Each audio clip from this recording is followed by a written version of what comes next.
Welcome back to the channel. It's been a while since I've done a video, so I figured I would let you guys know what all I have kind of on the workbench, so to speak, and where I'm at with the Jeep project.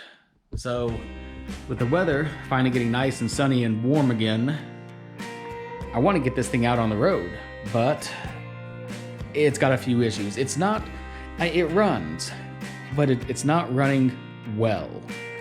And I haven't quite figured out what's going on yet, but I'm getting there.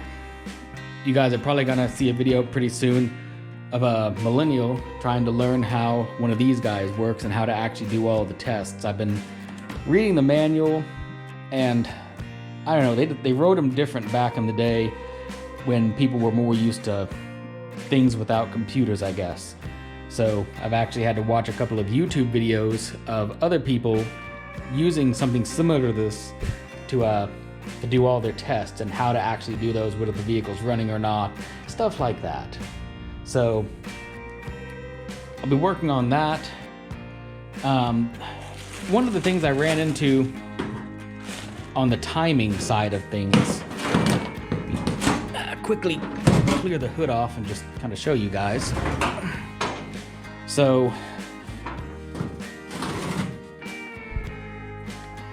for those of you who have been on the channel for a while, actually I don't think you can see it, but this engine is actually from an M38.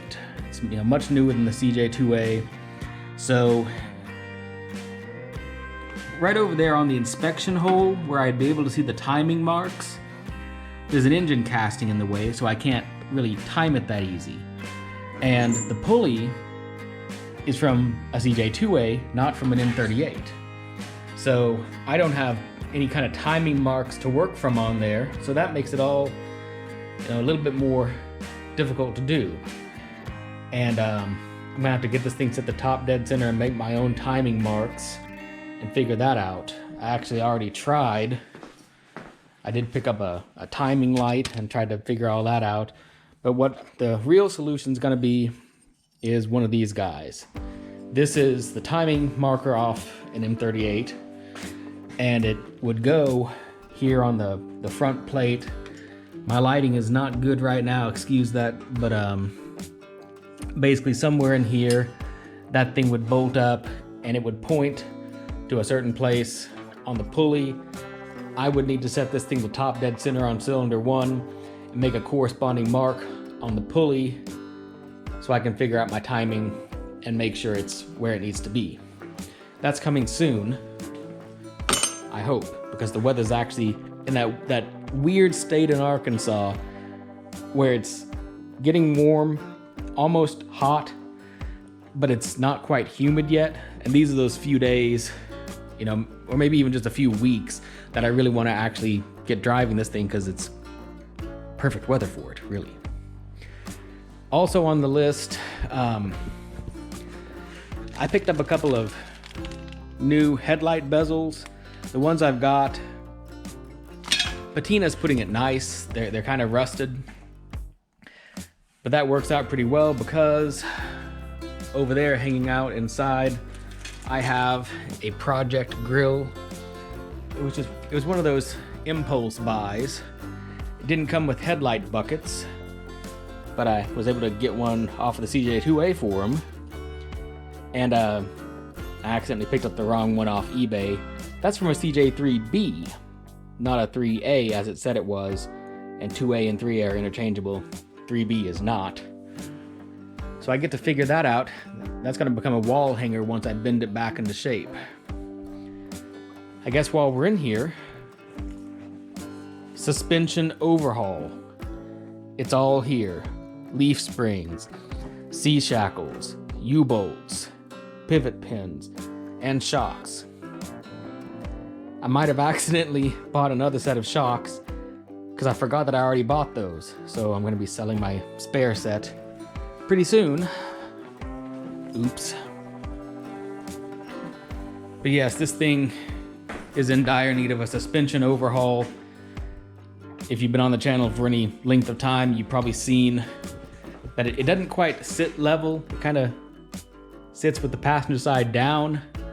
So that needs to be dealt with.